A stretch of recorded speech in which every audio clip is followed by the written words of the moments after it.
Hey YouTube, Freddie here. Today we're going to do a short video on a complete disassembly, field stripping and detail stripping of the Kimber Eclipse Ultra II. This is a 1911. It's got a 3-inch barrel, and let's get started. I'm going to do a safety check on the weapon first, make sure that there is nothing inside. Magazine out. Okay, the way you begin taking this down is I use this small tool here. It's called an Ultra tool. I don't work for these guys. I don't endorse the product, but I do like this a lot better than the paperclip type device that comes with the gun. So we're going to use this device and I'll show you how that works. Open it up and place this device in with the bezel pointing up. Then once it's inside, I'm going to rotate that 180 so that the bezel is pointing down. And what this does is when you relax the mainspring, it's going to get it into a position where the takedown notch is directly on top of the slide stop. So we're going to take that slide stop and we're going to push it from the other side of the weapon so we can get that slide stop started and remove. Then we can take our slide completely off the receiver, and we'll take off this guide rod with the tool attached, and we'll take out our barrel, drop the link right through the front. And for the rest of the disassembly on the slide, we're going to need to depress this plunger. This is the firing pin stop. It's not really a Series 80. It isn't a Series 70 either. It's a Swartz type of safety that Kimber uses on their guns. I'm going to push that down, allow us to push the firing pin in enough so that we can start to move that firing pin safety or the firing pin stop up and out of the way. We'll move that out, and firing pin stop. I'll put my finger here in front of the firing pin so that when I push this plunger it doesn't shoot across the room, and that will allow that to come out with its associated spring. And the last item to remove is the extractor. The tension under which the extractor is held in the slot, it varies from gun to gun. Some of them you need to pry it out, some of them it'll simply fall out. On mine, I just have to turn it and it will come out. This gun was cleaned prior to this video. This video is just for takedown purposes, so this is nice and clean.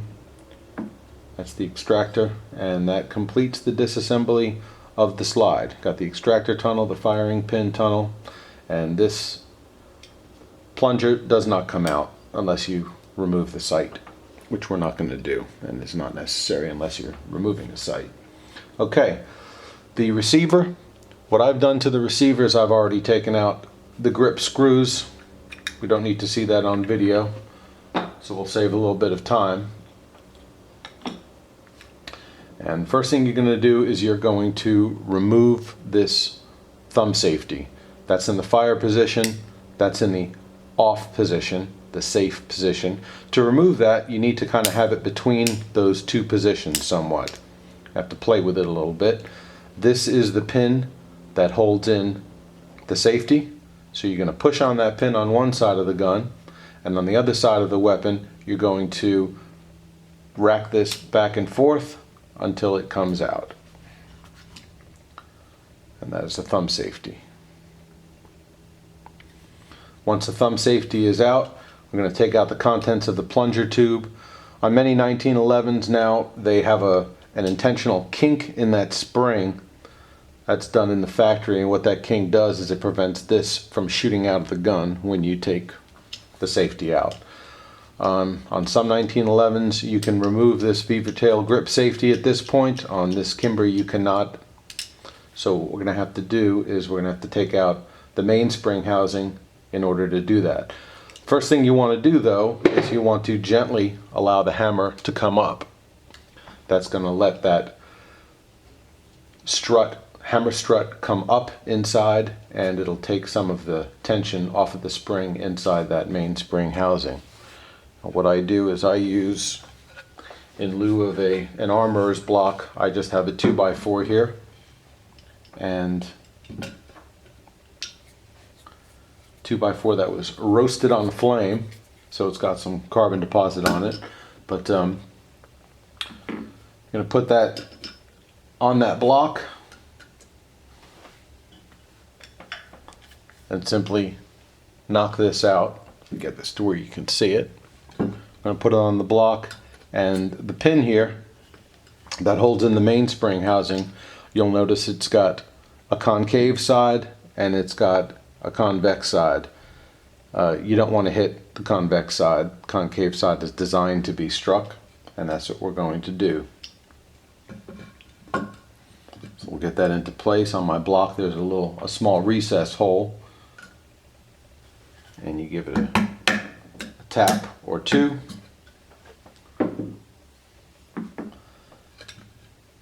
And out of the weapon it comes.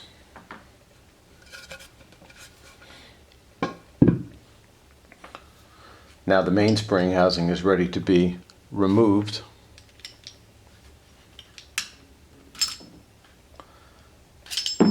Once the mainspring housing is out, beaver tail grip safety comes out, and take the hammer strut, get that up out of the way, and we can remove the leaf spring. And the next thing we can do is we can take out the hammer. The hammer is retained by this pin here, and you simply push on this side of the weapon to get that started, and then pull it out. And that will free up the hammer to be removed. Once the hammer is removed, next pin to come out is the pin that holds the sear and the disconnect. This pin here, again, push it on this side of the weapon, get it with your nails, pull it out, and that will release the disconnect.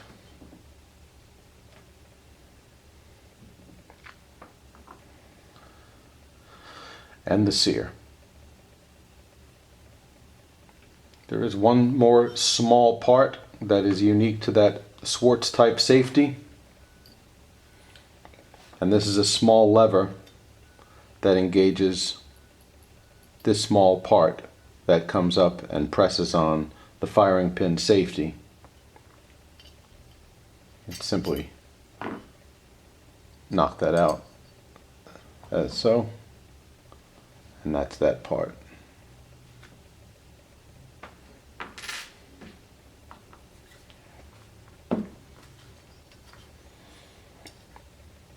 Two parts left.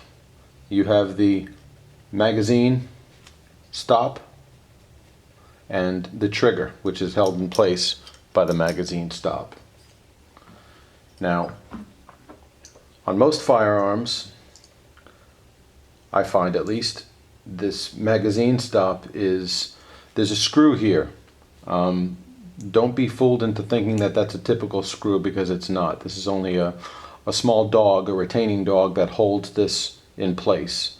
And all you do is you turn it 90 degrees.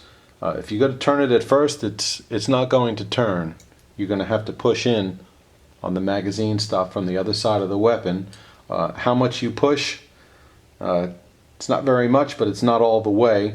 What I do is I put the tool in that Allen key, and I maintain very, very slight pressure on it in a counterclockwise direction, and I push until that screw starts to turn, and there it goes.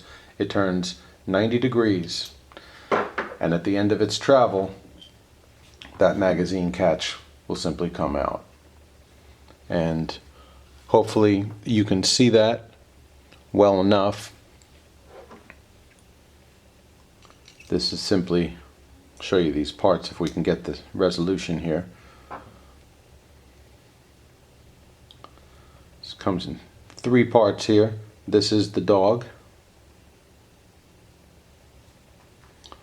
and the spring and the body itself. And since this gun is already clean, I'm going to keep these parts together. It makes for less potential of losing things.